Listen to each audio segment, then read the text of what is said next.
Você vai almoçar lá com umas 3 horas hoje.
Folha, hein? Não? Cadê você, mano? Então, todo mundo tá com caneta? Não? Então quem não tem, vem pegar. Eu sabia que ia falar. Com certeza. Quem tá com folha também? Então vai passando caneta. Eu não falei que ia ser uma aula?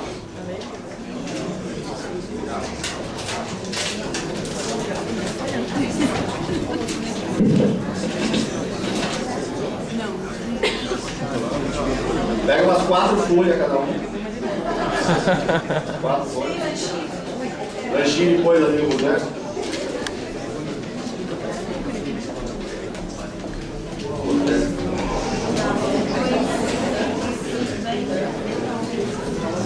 Ó.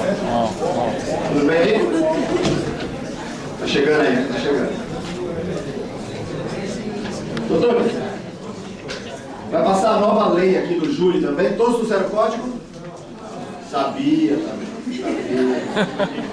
Sabia também. A nova lei do júri aqui, então vamos pegar um. Quantas pessoas nós temos aqui, mais ou menos? Aproximadamente 58 pessoas. 58. Nós temos 50 cópias. Então, por gentileza, se puder aqui, quem for mais amiguinho, fica em 2. Quem puder ajudar o professorzinho, fica em 2. Hã? Ainda bem que eu recebi do homicídio, consegui tirar foto. Paga bem o homicídio. Mas a UNIA paga melhor. A UNIA paga melhor. A UNIA é melhor. Pô, você tirou a foto aqui, eu nem tava olhando pra você, brincadeira, né?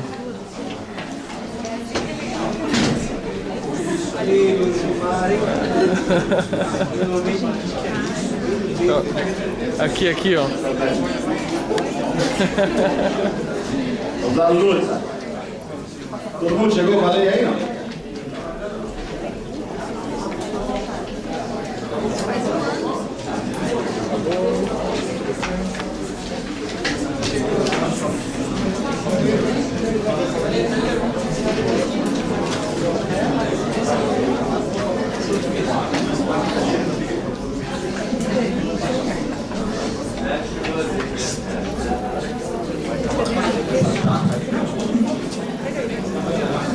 Quem trouxe o código?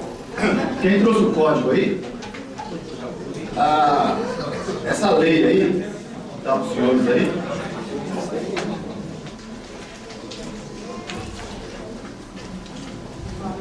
É uma lei nova, obviamente. Lei 11.689 de 2008. Por isso quem tem o código um pouquinho mais, um pouquinho menos atualizado aí, não vai ter, né? Não vai ter.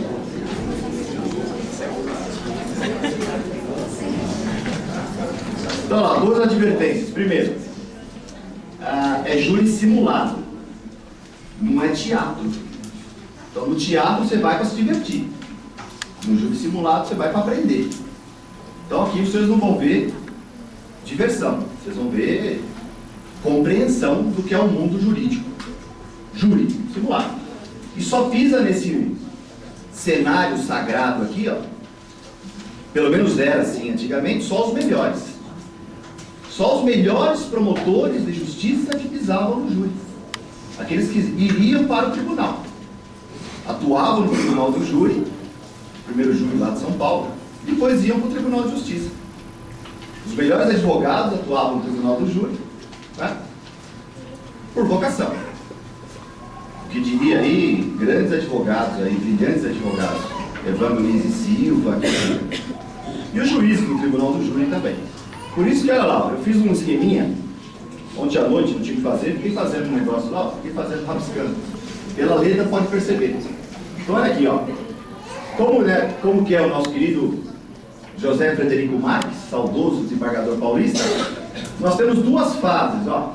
Primeira fase, pré-processual, inquérito policial, delegacia de polícia, onde o delegado findando as investigações, ó, inquérito policial findado, 30 dias para acabar essa situação aqui, ó, faz o relatório final e remete, ó, para o primeiro grau de jurisdição.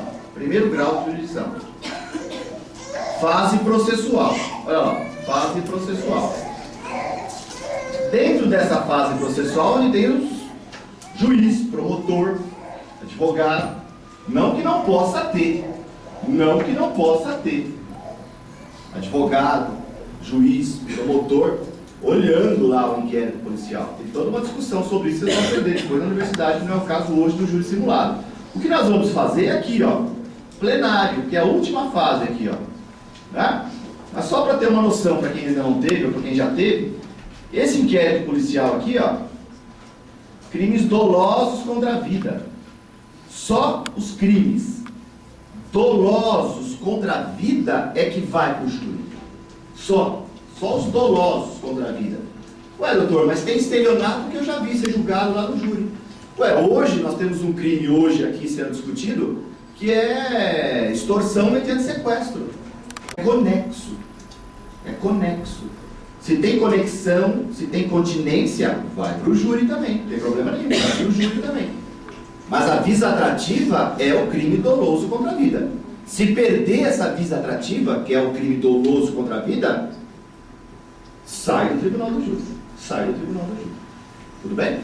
E não há hipótese alguma de ter termo circunstanciado aqui, ó, na delegacia de polícia. Nem nos crimes de aborto. Naqueles crimes de aborto que a pena é de 1 ano, a mínima, não há, porque a pena máxima é 3 anos. Não. Qualquer tipo de aborto ali, onde as penas às vezes dão uma suspensão do processo, mas não tem TC não. Não tem TC não. Pode até não chegar lá no tribunal do júri, no plenário, porque tem suspensão condicional do processo. Mas não pode ter na delegacia de polícia termo circunstanciado. Isso não pode ter. Sempre será. Sempre, obrigatoriamente, necessariamente vai ser inquérito policial. Inquérito policial. Tudo bem? Ó? Na fase pré-processual, então, somente inquérito policial. Jamais termo circunstanciado. Isso é terminado aqui, vocês vão ver com os brilhantes professores aqui da Anhanguera, né? Passado isso aqui, o relatório final aqui, ó, vai para a fase do Tribunal do Júri. Tribunal do Júri, o único tribunal de primeiro grau, ó, único tribunal de primeiro grau, segue um procedimento especial, é chamado procedimento bifásico. Por que é bifásico? Porque tem 2 fases. Se fosse trifásico, 3 fases. Louco. Quadrifásico, 4 fases. Louco. Bifásico tem 2 fases. Porque você tem 2 fases, ó, primeira fase, segunda fase. A primeira fase mudou radicalmente agora com essa lei nova. Por isso, quem sai da faculdade agora tem que ter cuidado de estudar. Por isso que eu fiz um trabalho especial com o pessoal do 10º semestre, né? Porque quem saiu da faculdade agora tem um certo problema. Quem continua na universidade, graças a Deus, ainda tem a oportunidade de rever aí, que é essa lei que eu passei para os senhores agora, que a gente vai dar uma estudadinha nela agora há pouco, daqui a pouquinho. Mas ainda continua sendo chamado Judicium Accusationis, né? Judicium Accusationis. A primeira fase. Se ele suplantar a primeira fase, vai para a segunda fase, que é a chamada Judicium Causa, que é aqui onde tem o plenário. Primeira fase, segunda fase. Somente na segunda fase é que se fala em sentença condenatória ou sentença, né, absolutória. Né? Sentença absolutória. Embora aqui nós vamos ver que tem uma situação sine qua non aqui, nós vamos dar uma olhadinha aqui. E aí nós temos aqui, ó, o segundo grau. O segundo grau, né? Que é interessante nós darmos uma olhada aqui nesse breve, né, glosamento que eu fiz do sistema do júri. Que terminando aqui a segunda fase do júri, ó, quem não gostar pode apelar. A apelação vai para o tribunal de segundo grau. Esse tribunal, se for um júri estadual, que é 99,9% dos tribunais do júri, vai, obviamente, o Tribunal de Justiça lá. Tribunal de Justiça dos Estados. Né? Mas nós temos o júri federal. Júri federal. Deixa eu falar. Vai para o júri federal. Tribunal Regional Federal. Esses anotem aí, ó, porque é importante. Porque há colegas nossos que saem da faculdade.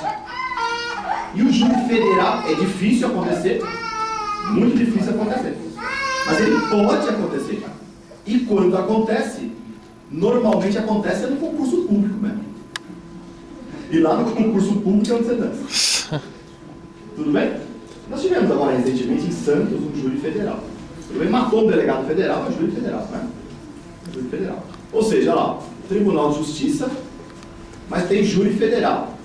Doutores, as regras para o júri federal e as regras para o júri estadual é a mesma coisa. Quem senta ali, ó, 7 jurados. Jurado estadual e jurado federal não muda. Não é porque o jurado federal tem sangue azul, o jurado estadual tem sangue vermelho. Não, se furar os dois só sai sangue vermelho, não tem jeito não. Tem uns que se acham que tem sangue azul, mas não tem. É tudo a mesma coisa. O procedimento é o mesmo. Só que em vez de ter o juiz ali, ó, em vez de ter juiz estadual, é juiz federal. Em vez de ter promotor de justiça, é procurador da República. Só muda isso. Tudo bem? E aí depois, quem não gostar desse acórdão, que é uma decisão, obviamente, colegiada, também tem condições agora de recorrer lá a Brasília. Aqui já é Brasília, Superior Tribunal de Justiça, Superior Tribunal de Justiça ou Supremo Tribunal Federal. Porém, nós temos agora a repercussão geral, que impede que os recursos agora, qualquer recurso, suba para Brasília, como deveria ser em qualquer país civilizado. O que a Constituição Federal garante, na minha opinião não está na Constituição, mas o Gilmar Mendes insiste que está na Constituição Federal, eu entendo que está em tratados internacionais. O que garante, enfim, ou os tratados ou a Constituição é o duplo grau de jurisdição. Nós temos direito a uma decisão, se não gostou, segunda decisão. Acabou? Acabou? Que negócio de ficar levando para terceira e quarta decisões? Só se leva para quarta e terceira, terceira e quarta decisão, situações relevantes para a nação. Relevantes para a nação. Você tem direito a um julgamento, se você não gostou dele, você tem direito a segundo julgamento. Bom, tudo bem? Pelo menos essa é a minha visão, como jurista. Tudo bem? Como advogado, como promotor, como juiz, talvez eu teria outras posições. Mas como jurista, eu entendo que nós temos direito ao duplo grau de jurisdição. Não 3, 4, 5, 6, não fica palhaçada. Tudo bem? Então essa é uma explanação genérica do Tribunal do Júri. Tudo bem? Passando desta primeira situação aqui, ó, nós vamos para uma segunda situação.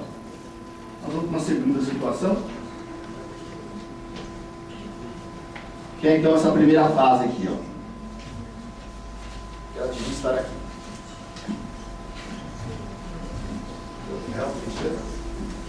Faz alguma coisa? Legal pensar, né?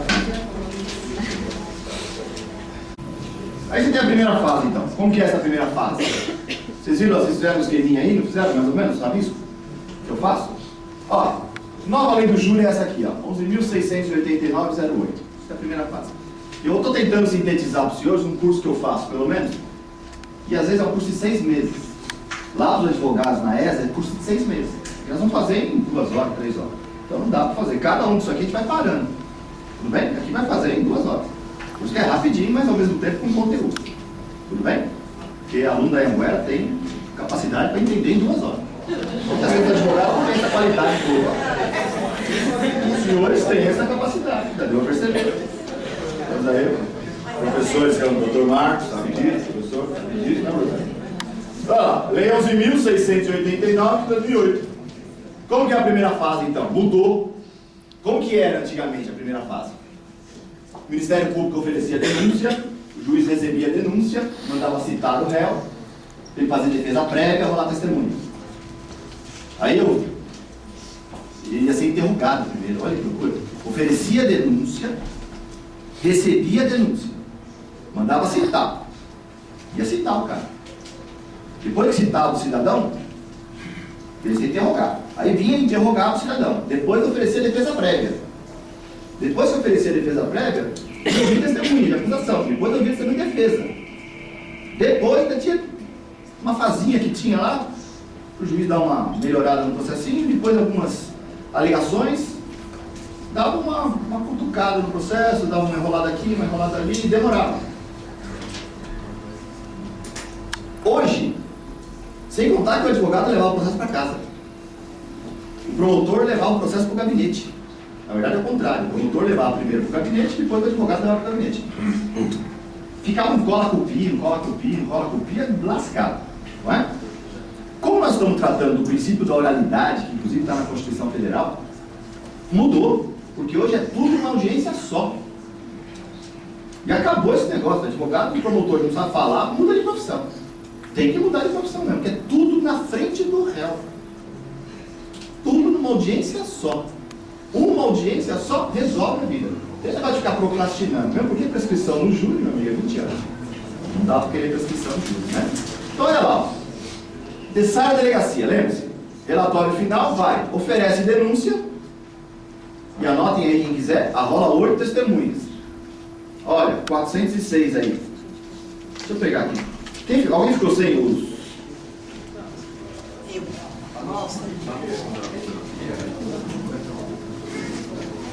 Pode ler comigo aí, 406? Pode ler? Sobrou caneta para ele? Obrigado.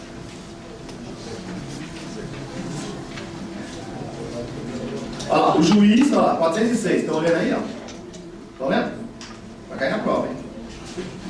O juiz, ao receber a denúncia ou a queixa, doutores, o que essa queixa está fazendo aí? O que essa queixa está fazendo aí? Boa pergunta. O que essa queixa está fazendo aí? Se é crime doloso contra a vida, lá na tribuna da acusação nós temos o Ministério Público. O que o advogado está fazendo lá em cima? O que essa queixa está fazendo aí? Alguém poderia responder? O que essa queixa aí? Qual ação penal é essa aí de queixa? Privada, mas qual? A única, subsidiária. Matar. É isso aí. A única queixa que tem condições de ser essa aí é a ação penal de iniciativa privada subsidiária da pública. É a única condição que tem. Se o Ministério Público, se o membro do parquê, bandeirante, se quedar inerte. É a única possibilidade. É a única possibilidade. Então, olha lá. O juiz, ao receber a denúncia ou a queixa, essa queixa, a única possibilidade é se o Ministério Público se quedar inerte. E veja, o Ministério Público do Estado de São Paulo é um dos ministérios públicos mais competentes da nação, quiçá do mundo, viu? Nosso Ministério Público é um órgão de se orgulhar. Tudo bem? Conheço alguns promotores de escola, um dos melhores ministérios públicos que nós temos. Tudo bem? Dificilmente isso vai acontecer. O juiz, ao receber a denúncia ou a queixa, ordenará a citação do acusado para responder à acusação por escrito, no prazo de 10 dias. E aí os senhores leem depois aí, para não cansá-los, por isso que eu separei essa situação para os senhores aí. Olha lá, oferece a denúncia e arrola a testemunha. 8. A primeira fase, ó. A primeira fase, 8. Já anota aí quem quiser. A segunda fase, 5 testemunhas. A primeira fase, 8. A segunda fase, 5. Para ouvir no plenário, 5. Para ouvir para o juiz, na primeira fase, 8. E vejam, Quantos corréus nós temos aqui? Hoje com a algema aberta ali. Quantos corréus nós temos aqui? Quantas testemunhas vão ter poder ouvir? 16. Mas nós temos, no caso aqui, vocês não sabem ainda, mas é duplo homicídio triplamente qualificado, com extorsão mediante sequestro. Quantas testemunhas posso ouvir? 8 para cada qualificadora. 8 para cada homicídio. E só multiplicando. 8, 16, 24, e aí passou no calculador. Tudo bem? Deu para entender então? Então não é 8 só por processo. Cuidado com essa perguntinha para ser juiz, promotor, quem quer ser advogado. Tudo bem? É 8 por fato. Não é 8 por processo. Só aqui nesse plenário podia ser ouvido aqui umas 40 testemunhas. Tudo bem? Nesse caso hoje específico. Aqui não vai ser se vocês vão dormir aqui, tá? Só de ouvir eu falar, não, né? Ouve denúncia, oferece denúncia. Aí o juiz, ó, artigo 406, recebe a denúncia, não tem audiência, hein? Até agora tem audiência até agora? Só papel. Só papel e o cara preso lá. Preso ou solto, né? Oferece denúncia, recebe a denúncia, manda citar o cidadão. Aqui, ó. Citação mereceria um tópico à parte, que agora nós temos no processo penal brasileiro algo que merece críticas, que é a citação por hora certa. Tudo bem? Quem já teve aula, quem vai estudar ainda, citação por hora certa. Vossa Excelência, fique à vontade para sair. Fique à vontade. Vai discutir com o juiz, sou louco. Excelência, fique à vontade. Então vejam bem, doutores. Citação por hora certa. Discutível, hoje em dia, discutível, muito discutível. Tudo bem? Vocês estão tendo aula com os brilhantes professores desta casa, estão vendo isso ainda. Tudo bem? Citação tem que ser pessoal. Citação para o processo andar tem que ser pessoal. Mas agora nós temos a citação por hora certa. Tudo bem? O cara está se ocultando e tal, se a justiça falar amanhã eu estou aqui 10 horas. Está citado. Vamos ter problemas. A lei é muito nova, né, doutores? A lei é muito nova. Depois, defesa prévia com o nome de resposta em 10 dias. Veja que é uma defesa obrigatória, porque se não apresentar a defesa, vai para a defensoria, e a defensoria vai apresentar. Também há um problema de interrogação aí, se o advogado por estratégia não quiser apresentar, como é que fica? Também é uma interrogação, a lei é muito nova. O que eu posso apresentar? Preliminares, alegar qualquer tese de defesa, né? Nós temos aí, normalmente, 4 teses defensivas para ser apresentadas em plenário, né? Nós temos extinção da punibilidade, nós temos nulidades, né? Nós temos falta de justa causa, abusos de autoridade arbitrária, enfim, várias teses de defesa para ser alegado. E arrolar testemunhas, 8. Princípio do contraditório, né? Vai para o juiz, obviamente, e o Ministério Público se manifesta sobre o que foi requerido pela defesa. O juiz ele tem aí um prazo para fazer ou não as diligências requeridas aqui pela defesa e marcar a audiência de instrução aqui, ó. Marcar essa audiência de instrução. Olha lá. Audiência em 10 dias. Veja como é um processo sério, rápido. 10 dias para fazer audiência lá. Artigo 411, que vocês têm aí em mãos. Eu deixei com os senhores aí, né? A lei, o texto da lei integral, o texto da lei. Evitem comprar códigos comentados, porque vão gastar dinheiro à toa. Porque quem está escrevendo vai ter que reescrever, e vai ter que reescrever, e vai ter que reescrever. Com todo respeito ao nosso colega Nutti, já fiz agora palestra na ESA com ele em São Paulo, mas cuidado, ele vai ter que reescrever o livro dele. Por quê? Porque ele tem que reescrever, porque a lei é nova. Tudo que você está escrevendo, você está achando que vai ser assim, mas na prática, como é que vai ser? Não sei como vai ser. Questão dos apartes, como é que vai ser? Não sei. Tudo bem? Então vamos ver aí na prática como é que nós vamos situar ainda. O réu solto, o réu preso, vai ter plenário ou não vai ter plenário? Aquele que está foragido, vai ter plenário ou não vai ter plenário? Não sei. Vai depender de cada caso concreto. O que vai acontecer na audiência de instrução e julgamento? Ó, na primeira fase, hein? Ouve a vítima, claro, se ela estiver viva. Porque senão, mesa branca mesmo. Senão, não vai ter jeito, vai. Vai partir o tambor. Vai fazer como? Vai, dorme mesmo. Põe um copinho lá? Sim. Não façam isso. Houve a vítima, foi ele que matou? Sim. Não. Perdoa eles? Sim. Não. Vamos fazer exercício com o dedo depois. Quem tem mais... Não dá. Nesse caso aqui é dupla tentativa de homicídio. Por isso que as vítimas estão aqui. Os réus estão aqui e a vítima está em plenário depondo. Na primeira fase, a vítima depôs aqui, ó. A defesa e a acusação vão explicar. Na segunda fase, ela já tinha sucumbido. Houve as testemunhas, primeiro da acusação, depois da defesa. Houve o esclarecimento do perito, né? Nós temos aí todas as situações de perito, acariação, né? Interrogatório dos réus, os debates, 20 minutos para o defensor, para o Ministério Público, 10 minutos para a defesa. E aí o juiz vai prolatar aqui uma decisão. Não é? Isso na primeira fase. Na primeira fase. Nada de levar você assim para casa. Só que na prática, doutores, na prática, os juízes estão dando memorial. Você leva para casa do mesmo jeito. Tudo bem? Deu para entender? Do mesmo jeito você está levando para casa. Do mesmo jeito você está levando para casa. Tá? É de se lamentar. Vamos ver essas decisões aí. O que pode ser essas decisões aí? Ó? Decisões possíveis. Dorme não, que já vai. Decisões possíveis, ó. Por que eu coloquei decisões entre aspas, ó? Decisões entre aspas. Porque nós temos uma mescla entre decisão e sentença, que vocês aprenderam aí.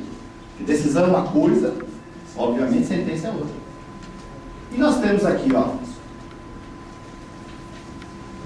A única decisão que leva o cidadão para a segunda fase do tribunal do júri é a decisão interlocutória mista não terminativa de pronúncia, que não é sentença.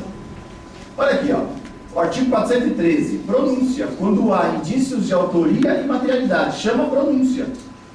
Pronúncia. Única decisão para a segunda fase do júri, ó, pronúncia.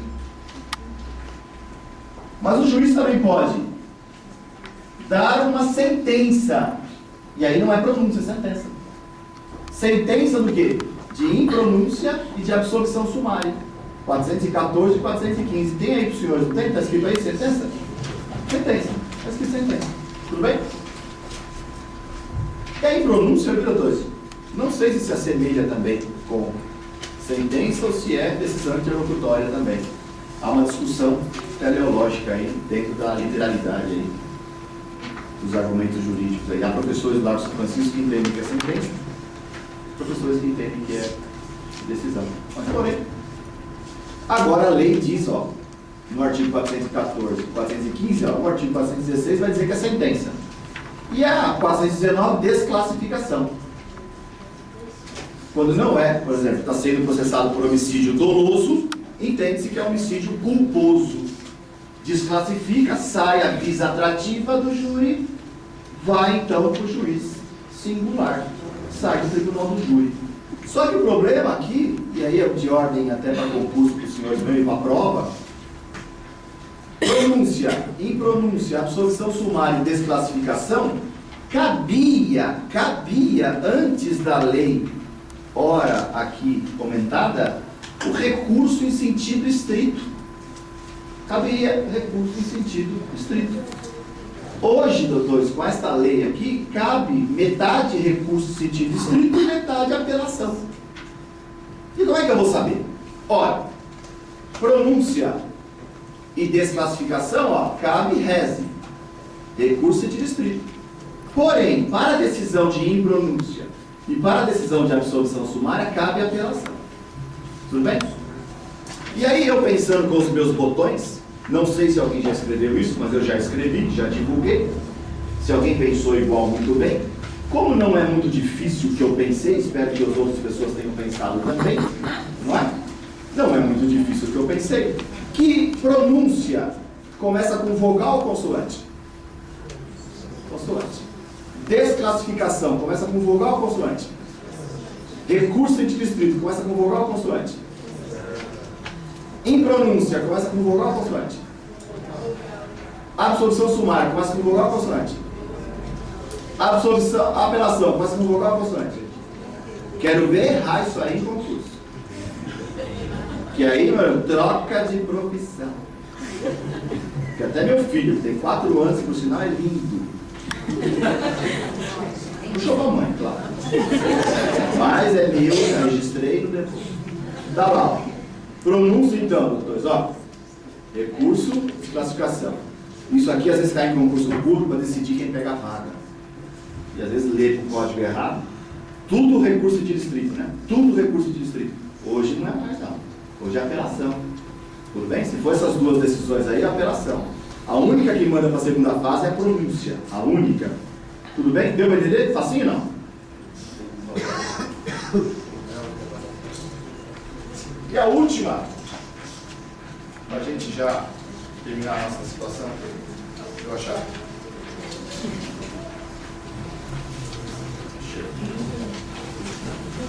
Não foi nada. Foi para a segunda fase. Foi. Voltou. Foi. Foi. Foi. Foi.